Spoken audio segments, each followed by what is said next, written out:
జై శ్రీరామ్. ఈరోజు రాష్ట్రంలో గత 2019 నుంచి 2024 వరకు ఏదైతే వైఎస్ఆర్ పార్టీ ప్రభుత్వం అవినీతి అరాచక అక్రమ పరిపాలన కొనసాగించిందో వాటన్నింటికీ ఒక్కొక్కటి సాక్ష్యాధారాలతో సహా ఈరోజు ప్రజల ముందుకు వస్తున్నాయి.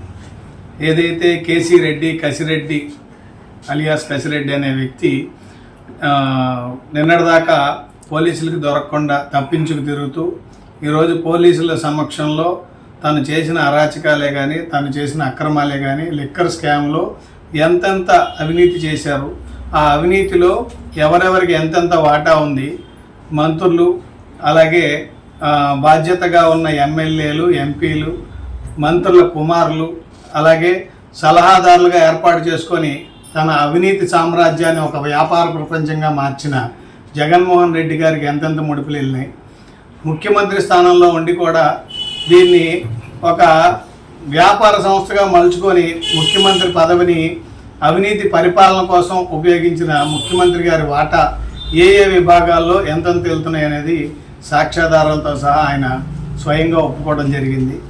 సుమారు 50 నుంచి 60 కోట్ల రూపాయలు ప్రభుత్వమే మద్య విధానం నడుపుతూ ప్రభుత్వమే అఫీషియల్గా దొంగతనం చేస్తున్నట్టుగా ఈరోజు పరిపాలన సాగిస్తూ ప్రభుత్వ మద్య విధానం లబ్ధి పొందేది మాత్రం ముఖ్యమంత్రి సొంత మంత్రులు సొంత ఎమ్మెల్యేలు పొందేలాగా ముఖ్యమంత్రికి లబ్ధి చేకూరేలాగా విధానాన్ని రూపొందించుకోవడం, తన మనుషుల ద్వారా అనుయాయుల ద్వారా దాన్ని పూర్తి స్థాయిలో ఒక వ్యవస్థీకృత నేరం కింద మార్చుకొని పూర్తిగా ఒక అవినీతి పరిపాలన సాగించిన పరిస్థితులు ఇవాళ మనం చూస్తున్నాం. ఈ 5 సంవత్సరాల్లో సుమారు 3,200 కోట్ల రూపాయలు ఈ ఒక్క లిక్కర్ స్కామ్లోనే వారు అవినీతి చేశామని స్వయంగా ఒప్పుకోవడం జరిగింది. ఇంత కాకుండా మరి మిగతా విభాగాలు ల్యాండ్, శాండ్, మైన్స్ వీటన్నింటిలో ఎన్ని లక్షల కోట్లు అలాగే మన ప్రజలకు అందవలసిన పథకాల్లో ఎంతెంత అవినీతి చేశారు, ఎంతెంత దారి మళ్లించారు, బినామీ అకౌంట్ల ద్వారా ఎంతెంత సొమ్ముని కాజేశారు అవి అతి త్వరలో బయటకు వస్తాయి. వారి పరిపాలన మేమేదో ప్రజలకి న్యాయం చేసాం, 10,000 5,000 వాళ్ళ అకౌంట్లో వేసి వాళ్ళని ఆదుకున్నామని చెప్పి మరొక దొడ్డిదారిలో వాళ్ళని నడ్డి విరిచి అనేక రకాలుగా ప్రజలను పీడించి పన్నుల రూపంలో వసూలు చేశారు. వాటన్నింటినీ కూడా ఒక్కొక్కటిగా బయటకు వచ్చే పరిస్థితులు ఉన్నాయి. వారు ఈరోజు వైఎస్ఆర్ కాంగ్రెస్ పార్టీ ఎమ్మెల్యేలే కాదు నాయకులందరూ కూడా ఆత్మ పరిశీలనలో పడ్డ పరిస్థితి వాళ్ళు చూస్తున్నాం. భవిష్యత్తులో వారు ఏ విధంగా తలెత్తుకొని బజార్లో ప్రజల ముందుకు వెళ్తారనేది వాళ్ళు ఆలోచించుకోవాల్సిన విషయం.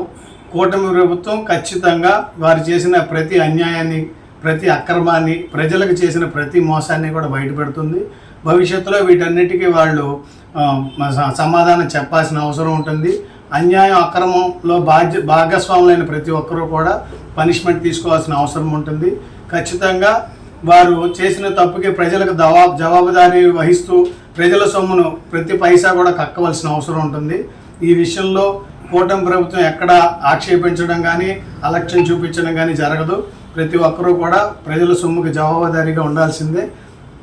భవిష్యత్తులో తిన్న ప్రతి ఒక్క పైసా కూడా కక్కించి ప్రజలకు న్యాయం చేసే దిశగా కూటమి ప్రభుత్వం పనిచేస్తుందని, అలాగే భవిష్యత్తులో ఇకనైనా వాళ్ళు బుద్ధి తెచ్చుకొని ప్రజలకు జవాబుదారీ విధానం వహించేలాగా కనీసం ప్రతిపక్ష హోదా కూడా రాలేదు అని చెప్పి బాధపడుతున్నారు. ఇకనైనా నిబద్ధతతో ప్రజల సమస్యలపై వాళ్ళు పోరాటం చేస్తే భవిష్యత్తు అయినా ఉంటుందని చెప్పి మరొకసారి ఆత్మపరిశీలన చేసుకొని నాయకులుగా తిరగాలని చెప్పి ప్రతిపక్ష పార్టీలను మేము కోరుతున్నాం.